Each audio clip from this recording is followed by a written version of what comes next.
But 135 seat ಗೆದ್ದು ಕಾಂಗ್ರೆಸ್ ಅಂತ ಅಲ್ಲ, ಅಲ್ಲಿ ಲೀಡಿಂಗ್ ಯಾರು ತೋರಿಸಿತ್ತು? ಕಾಂಗ್ರೆಸ್ಸೇ ತೋರಿಸಿತ್ತು.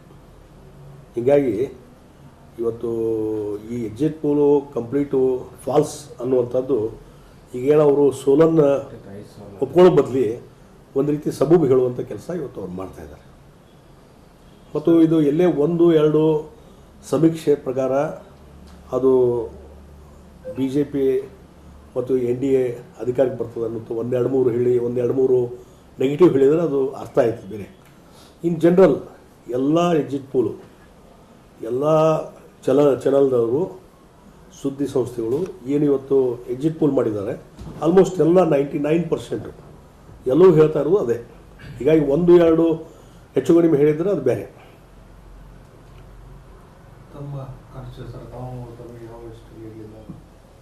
ನಾನು ಹೇಳಿದ್ದೀನಿ, ಹಿಂದೂ ಹೇಳಿದ್ದೀನಿ, ಬೆಳಗಾವಿಯಲ್ಲಿ ಜನರ ಆಶೀರ್ವಾದ ಇದೆ ಮತ್ತು ಅತಿ ಹೆಚ್ಚು ಮತಗಳ ಅಂತರಿಂದ ನಾನು ಗೆಲ್ತೀನಿ ಅನ್ನುವಂಥದ್ದು ಆ ಸಂದರ್ಭದಲ್ಲಿ ಹೇಳಿದ್ದೆ.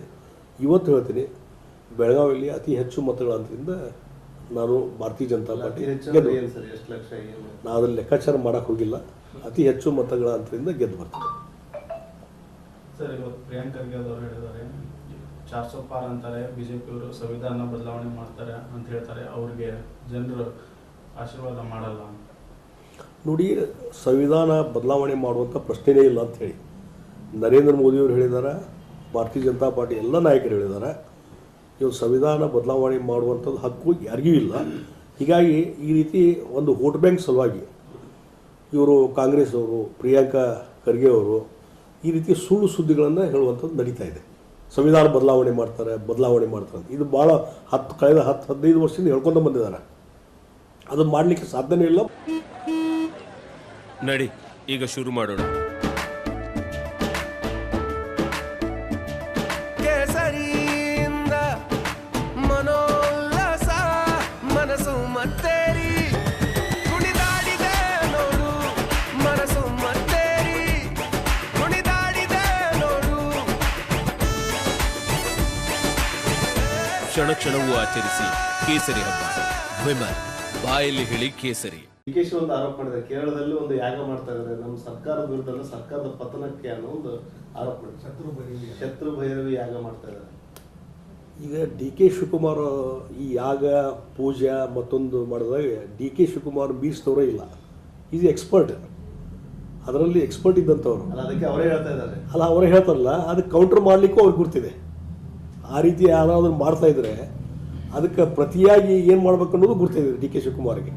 ಹೀಗಾಗಿ ಕೇರಳ ಎಲ್ಲ ಮತ್ತು ಇನ್ನೊಂದು ಎಲ್ಲೇ ಭೂಗತದಲ್ಲಿ ಎಲ್ಲೇ ಒಂದು ಕಡೆ ಹೋಗಿ ಯಾಗ ಮಾಡಿ ಅದನ್ನು ಕೌಂಟರ್ ಮಾಡಲಿಕ್ಕೂ ಅವ್ರಿಗೆ ತಾಕತ್ತಿದೆ DK ಶಿವಕುಮಾರ್ಗೆ.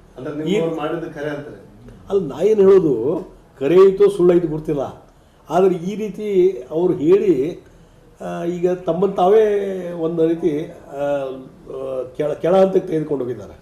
ಈ ರೀತಿ ಯಾಗ ಮತ್ತೊಂದರಿಂದ ಒಬ್ಬ ಮನುಷ್ಯನ ವಿನಾಶ ಆಗ್ತದೆ, ಮತ್ತೊಬ್ಬರಿಗೆ ತೊಂದರೆ ಆಗ್ತದೆ ಅನ್ನೋದಾದ್ರೆ ಎಲ್ಲರೂ ಅದನ್ನೇ ಮಾಡ್ತಿದ್ರು, ಬೆಳಗಿನ ಸಾಯಂಕಾಲ ಅದನ್ನೇ ಮಾಡ್ತಿದ್ರು.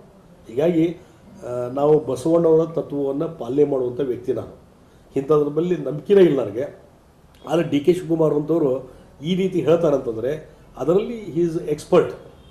ಯಾಗ ಯತ್ನ ಮಾಡೋದ್ರಲ್ಲಿ ಎಕ್ಸ್ಪರ್ಟ್ ಅವರು. ಎಲ್ಲೆಲ್ಲಿ ಹೋಗಿ ಬೆಳಗ್ಗೆ 4 ಗಂಟೆಗೂ 5 ಗಂಟೆಗೆ ಹೋಗಿ ಯಾಗ ಮಾಡಿ ಬಂದಂಥವ್ರು ಇದ್ದಾರೆ DK ಶಿವಕುಮಾರ್. ಈಗ ಯಾವುದೋ ಯಾಗದ ಬಗ್ಗೆ ಏನೋ ಮಾತಾಡ್ತಿದ್ದಾರೆ, ಅದಕ್ಕೆ ಅವರೇ ಉತ್ತರ ಕೊಡಬೇಕಾಗ್ತದೆ. ದೇಶದ ಅತಿ ದೊಡ್ಡ ನೆಟ್ವರ್ಕ್ ನಿಂದ ಮೆಗಾ ಕವರೇಜ್. ದೇಶದ ಮತದಾರನ ಆದೇಶ NDAಗ ಇಂಡಿ ಒಕ್ಕೂಟಕ್ಕ. ಲೋಕ ಅಖಾಡದಲ್ಲಿ ಗೆಲ್ಲೋದ್ಯಾರು ಸೋಲೋದ್ಯಾರು. ಕರುನಾಡಿನ 28 ಕ್ಷೇತ್ರಗಳ ನಿಖರ ಫಲಿತಾಂಶ. ಫಾಸ್ಟ್ ರಿಸಲ್ಟ್, ಪಕ್ಕಾ result. Number 1 election team, number 1 network, number 1 coverage.